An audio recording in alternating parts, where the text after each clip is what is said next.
Udah ya, selesai. Yuk, silakan di-share Dokter Dayu. Langsung aja jawabannya. Oh iya, sebentar dokter. Jadi ya. Langsung aja di-share jawabannya.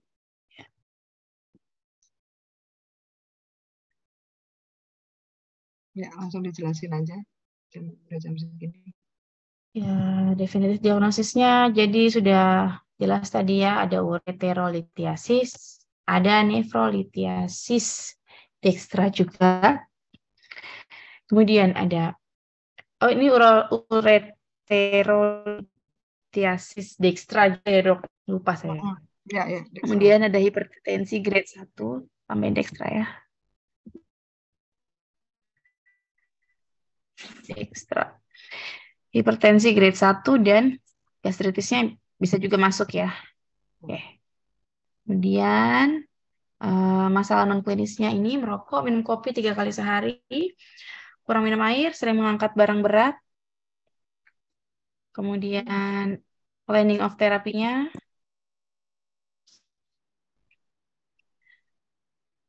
Dan ada rujuk ya. Dan modifikasi gaya hidup. Ada pertanyaan nggak sampai sini? Coba kembali ke yang assessment Dokter Dayu.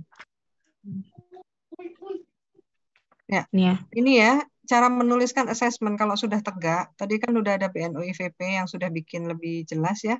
Kalau sudah tegak, maka keluhannya udah nggak usah disebut. Ya, kalau belum tegak seperti yang assessment awal, ini harus disebut.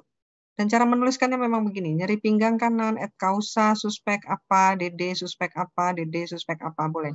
Ya. Tapi kalau sudah tegak, ada hasilnya yang jelas, mungkin yang tegak baru ini, ya udah yang ini aja yang hilang gitu. Ya misalkan dia ada TB gitu. Terus ternyata hasil TB, hasil pemeriksaan sputumnya belum ada ya, berarti itu masih tetap batuk, et causa gitu, batuk darah, et causa, suspek TB gitu tetap. Karena hasil pada hari itu belum keluar. Ngerti? Jadi pada saat dia keluar udah tegak baru hilang, depannya hilang. Ya, keluhannya hilang, tetap tuliskan itu. Tetap tuliskan hasil akhirnya, diagnosisnya ya. Oke, lanjut Dokter Dayu setelah itu. Ini masalah non klinis. Ya, Terus 1 menit. 1 menit karena sholat Jumat lupa. iya betul, hari Jumat ya. Iya betul. Terus sudah. Langsung aja ya dok ya. Monitoring, monitor tekanan darah. Terus lanjut ke sini.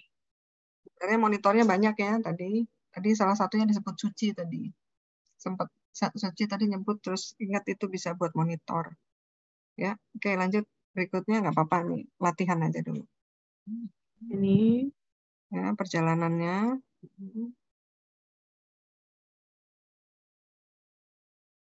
Ini gimana sih bikinnya sebenarnya? Oh ya, gini intinya ya. Oke. Jadi ini perjalanan penyakitnya ya. Karena itulah kemarin ketika PBL masih banyak kelompok yang belum menyebutkan diagnosis lain gitu. Bisa muncul lebih dari satu diagnosis kan dalam satu pasien. Kalau misalnya kalian tidak sebutkan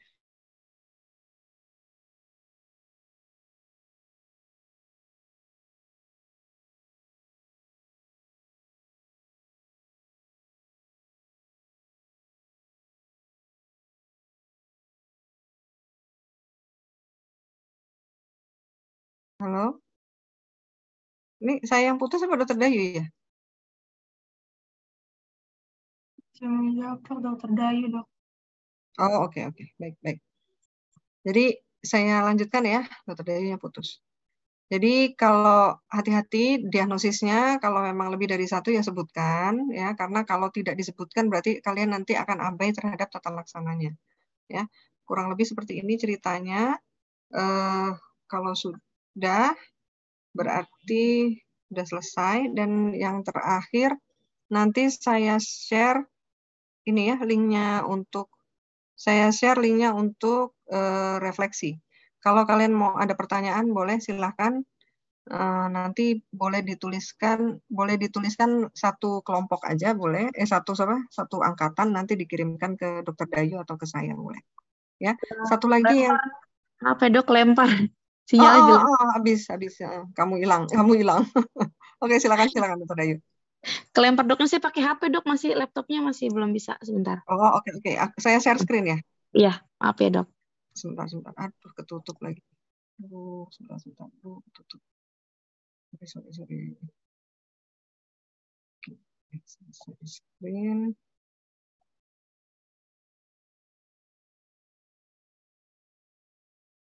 Terakhir ya. Nih, ya. Silakan, Dokter Dayu. Iya, tadi saya udah jelasin ternyata hilang ya dok ya saya. Diagnosisnya kalau beda suruh sebutkan sampai situ. Diagnosisnya. Eh, Oh, iya. yang pas PBL ya. Iya, Oh. yang pas PBL itu kemarin adik-adik itu beberapa kelompok ada yang sudah menjawab diagnosis yang lebih dari satu, namun ada kelompok lain yang memang masih belum jawab, masih belum keluar gitu diagnosis lainnya. Jadi misalnya gini, apa namanya, tidak bisa kencing, et causa, suspek, PPH gitu, DD prostatitis gitu. Jadi tapi dia tidak sebutkan ada keluhan, ada masalah lain, tidak keluar. Padahal di situ ada infeksinya juga, ada DM-nya juga. Nah, ini sebagai perhatian apabila ada asesmen yang tidak kita lakukan atau terlewat, ada infeksi kita tidak lakukan, kita tidak terapi akhirnya karena tidak muncul di asesmen. Contohnya ini ada sistitis ya. Misalnya, kalau misalnya dari nefrolitiasis itu tadi kita nggak sebut, dia bisa berlanjut.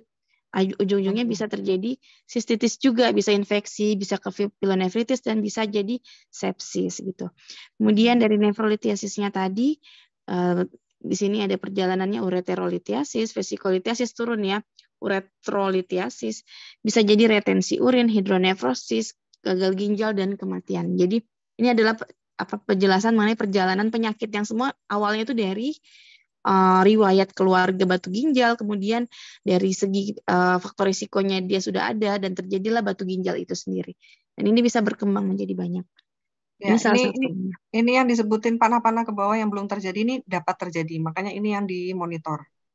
Ya, supaya tidak sampai ke situ. Ya, mulai retensi urin, sistitis sampai kematian itu yang bisa terjadi pada pasien ini. Gitu ya, Dokter Dayu ya. Iya, Dok. Oke, lanjut terakhir ya. Ini nanti kalian ambil aja linknya dulu, nanti kerjakan setelah sholat Jumat boleh.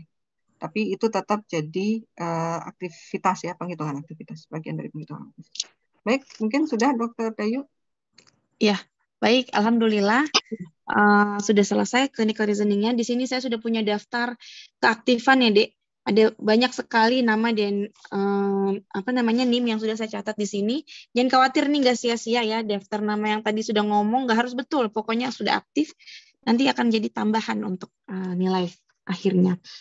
Untuk demikian, kita tutup bersama-sama dengan membaca hamdalah, alhamdulillahirabbil alamin, membaca doa kafaratul majelis.